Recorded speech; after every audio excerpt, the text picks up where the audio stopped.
Manuver Ketua Umum PSI Kaisang Pangarep bertemu PKS menarik dicermati. Mungkinkah PSI mau mengusung Anies Sohibul di Pilkada Jakarta atau sebaliknya PKS meninggalkan Anies untuk bergabung bersama PSI? Serta adakah Jokowi saudara di belakang manuver Kaisang bertemu PKS ini? Kita akan bahas bersama dengan Sheryl Tanzil, Ketua DPP PSI dan juga Yunarto Wijaya, Direktur Eksekutif Carta Politika. Selamat sore Mbak Sheryl, Mas Toto. Selamat sore. Baik. Mbak Sheryl. Halo sore Mas Ibrahim, halo Mas Toto. Halo. Sore, Mbak Sheryl, Sheryl. dari pertemuan kemarin ini PSI PKS mungkin nggak sih untuk berkoalisi di Jakarta? Kalau jadi koalisi, siapa yang akan diusung kira-kira nih? Kalau Jakarta masih jauh lah ya, kita kan masih terus membaca dinamika politik, kita masih mulai juga materinya gimana. Yang jelas kemarin itu Mas Kaisang dan jajaran DPP PSI, kita hadir itu karena kita menyambut undangan dari DPP PKS ya. Jadi kita mendapatkan undangan dan ya seperti adat ketimuran lah. Sudah sepantasnya kalau kita datang gitu loh, bersukacita di sana ya. Jadi obrolannya kemarin juga cukup cair ya. Kita juga membahas kemungkinan untuk kerjasama di berbagai bidang. Lalu kita juga membahas tentang pilkada ini bagaimana, karena memang sudah ada dua lokasi, ada yang pilgub, ada yang pil wali kota. Itu kita juga memang akan bekerja sama ya, mengusung pasangan calon kepala daerah seperti itu. Oke. Ini yang menarik, Kaisang tidak menyodorkan namanya pada pertemuan kemarin, tapi justru beri kode ya, kayaknya lebih elok kalau Pak Syahiku yang jadi calon gubernur. Itu gimana? Apakah itu kode dari PSI agar PKS tidak mencalonkan Anies nih, Mbak Sheryl? Kalau kemarin kan Mas Kaisang sudah menyatakan itu pendapat pribadi ya. Karena secara real kita melihat PKS itu ya partai pemenang untuk di wilayah kota DKI. Mereka punya 18 kursi dan selama ini memang komunikasi untuk level kota DKI gitu ya. Untuk DPW selevel DPW PKS dan PS itu sebenarnya hubungannya cukup baik lah untuk komunikasinya, karena kan mereka sama-sama di DPRD begitu ya. PSI dari tahun 2014 sudah punya 8 kursi dan 2024 ini juga berhasil, 2019 8 kursi dan 2024 ini kembali berhasil menjaga 8 kursi. Nah, menurut Mas Kaisang memang melihat kenyataan bahwa ada 18 kursi sebagai partai pemenang, sudah sepantasnya harusnya untuk memajukan sosok gubernur ya sudah selayaknya lah pentolan dari PKS seperti itu. Dan kemarin ya ada presiden PKS juga kan. Tapi dari sekjen PKS sih bilang ya ini suatu gestur yang akan mereka pertimbangkan begitu. Ya intinya ini politik ya Mas ya. Tentunya kita juga ada hitung-hitungannya begitu, dan kita mungkin melihat saat ini sosok-sosok nama yang Oke. beredar ini apakah betul-betul bagus untuk DKI. Nah, dari perspektif Mas Kaisang sendiri, meskipun dia mungkin baru untuk di dunia politik ya, tapi kan insight-nya itu banyak sekali ya, karena kita tahu lah beliau bukan dari keluarga politik baru begitu ya. Oke. Nah, kita melihat Presiden PKS ini sebenarnya punya potensi untuk memajukan dirinya sebagai calon gubernur. Gubernur. Baik. Mas Toto, apa yang Ya. Anda baca dari manuver zigzag politik Kaisang ini? Kemudian tadi disinggung juga soal eloknya menyebut nama Pak Syahiku nih, Mas Toto. Yang jelas saya lebih senang melihat Kaisang dengan kegiatan-kegiatan seperti ini ya, dibanding kemudian didominasi pemberitaannya menjadi calon di berbagai daerah. Ada yang menyebut di Bekasi, Surabaya, DKI, dan daerah lain. Jadi menurut saya seorang ketua umum dari partai yang ingin dipersepsikan sebagai partai nasional harusnya tidak sekedar menjadi kepala daerah saja. Apalagi kemudian dicari-carikan di banyak daerah. Ya seakan-akan Mas Kaisang nggak ada kerjaan gitu. Padahal kita tahu tugas seorang ketua umum itu luar biasa, apalagi PSI dalam konteks partai nasional.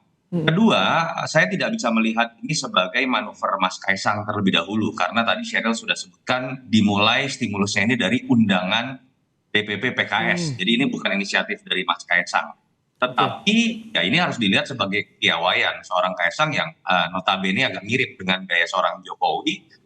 Seorang musuh politik juga harus menjadi bagian dari komunikasi politik. Tapi kalau masuk ke dalam pertanyaan apakah peluangnya besar untuk PKS dengan PSI untuk kemudian berkoalisi di DKI, saya tetap melihat PSI seharusnya tidak akan memajukan Anies Baswedan dengan berbagai macam analisis yang bisa dijabarkan. Artinya tetap peluang itu terjadi kalau catatannya adalah PKS tidak memajukan Anies Baswedan. Lalu apa prasyarat yang memungkinkan PKS tidak memajukan Anies Baswedan? Menurut saya hanya satu. Kalau di level nasional, di level DPP terjadi negosiasi PKS masuk ke dalam barisan Prabowo Gibran. Dalam konteks itu, mungkin PKS tidak akan memajukan Anies Baswedan, dan mungkin kemudian dalam konteks DKI juga kemudian PSI dan PKS bisa memajukan calon yang sama. Tetapi selama PKS masih menjadi barisan oposisi, menurut saya lebih mungkin buat PKS memajukan Anies Baswedan, dan dalam kondisi seperti itu menurut saya sulit untuk PSI bisa bersanding dengan PKS untuk berkoalisi. Jadi Mas Toto, dengan Kaesang yang menjawab undangan dari PKS ini, apakah Anda juga melihat ini ada peran Jokowi nih untuk bisa mencairkan dengan PKS? Karena kan sebelumnya santer nih PKS diajak gabung ke Kim, ditawari cawagup dari Kim juga untuk Jakarta. Iya, kalau kita lihat ini kan gaya berpolitik Jokowi ya, mirip bagaimana kelenturan berpolitik dengan siapapun termasuk lawan politik. Bahkan tidak ada yang menyangka dulu lawan politik Jokowi bisa menjadi capres yang di-endorse-nya dan sekarang menjadi presiden terpilih. Jadi menurut saya ini hanya duplikasi dari gaya berpolitik Jokowi yang menurun ke anaknya. Tetapi apakah ini adalah representasi dari Jokowi? Menurut saya andai kata pun terjadi upaya menarik PKS dalam barisan Prabowo Gibran yang katakanlah spekulasinya ada peran Jokowi di situ, menurut saya itu malah akan lebih banyak terjadi di panggung politik di belakang layar. Jadi kalau kemarin saya lebih melihat memang upaya Kaesang untuk menunjukkan dirinya sebagai seorang ketua umum yang memang harus memainkan peran-peran seperti ini, termasuk membuka kemungkinan-kemungkinan yang sekarang memang paling sulit diterka ya, itu ada di DKI. Selain kemudian sulit untuk menerka apakah Anies akan maju atau tidak, apakah PKS, Nasdem, PKB masih akan solid atau tidak. Bahkan di Kim pun kan kita tahu seakan-akan ada perbedaan sikap antara misalnya Bang Dasko yang menyatakan mendorong yang namanya RK dari sisi Gerindra, sementara Golkar memiliki sikap yang berbeda untuk RK tetap ada di Jawa Barat. Jadi menurut saya ini salah satu cara untuk kemudian membuka berbagai kemungkinan. Tapi bisa dibaca kalau ini kode dari Kaesang agar PKS tidak memunculkan Anies di Jakarta ketika kemarin disinggung soal Syahiku ini, Mas Toto.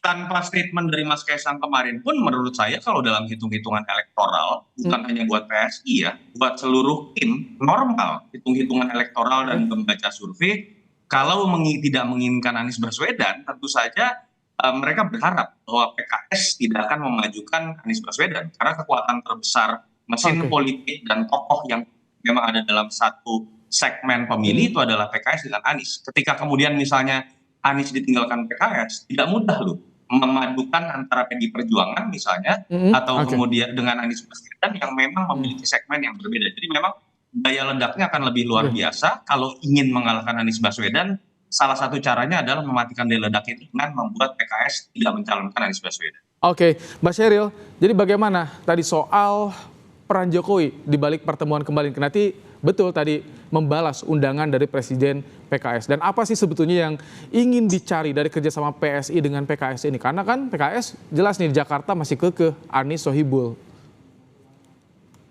Kalau kita sebut nama peran Pak Jokowi agak kejauhan ya, karena tadi saya udah tegaskan bahwa ini undangan dari PKS, jadi bukan inisiatif dari PSI. Kami hanya menjalankan suatu kepatutan norma begitu. Dan juga sudah ditegaskan oleh Mas Ketum kami, Mas Kaesang, yang menyatakan bahwa tidak benar kalau ada tuduhan yang sebelumnya dilontarkan oleh Sekjen PKS, Pak Habib Abu Bakar ya, yang menyatakan bahwa Pak Jokowi menawar-nawarkan nama Kaesang ke berbagai partai.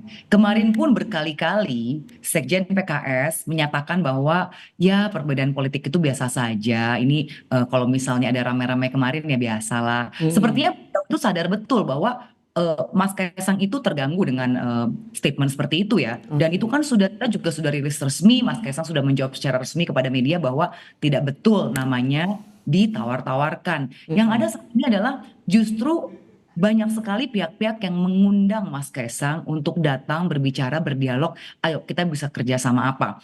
Kemarin tuh bahkan situasinya itu ya, PKS kan kemarin juga hadir dengan jajarannya dan juga ada di divisi kepemudaan, ada divisi perempuan dan anak begitu ya, perempuan dan keluarga.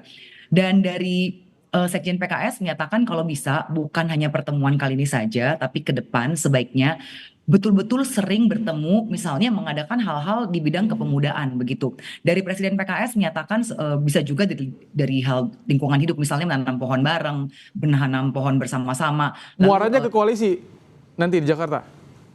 ya kita lihat saja bersama bagaimana ya. Ini kan masih Oke. sangat cair. Dan mungkin sedikit saya tambahkan ya, Iya, untuk Bekasi singkat tidak saja. betul bahwa Kaisang akan masuk dalam bursa. Karena di Pilkada Wali Kota Bekasi itu sudah jelas bahwa akan ada koalisi antara PKS dan PSI mengusung calon pasangan yang satu adalah kader dari Oke, PKS dan wakilnya adalah kader dari PSI. oke. Jadi bukan Mas Kaisang yang akan maju.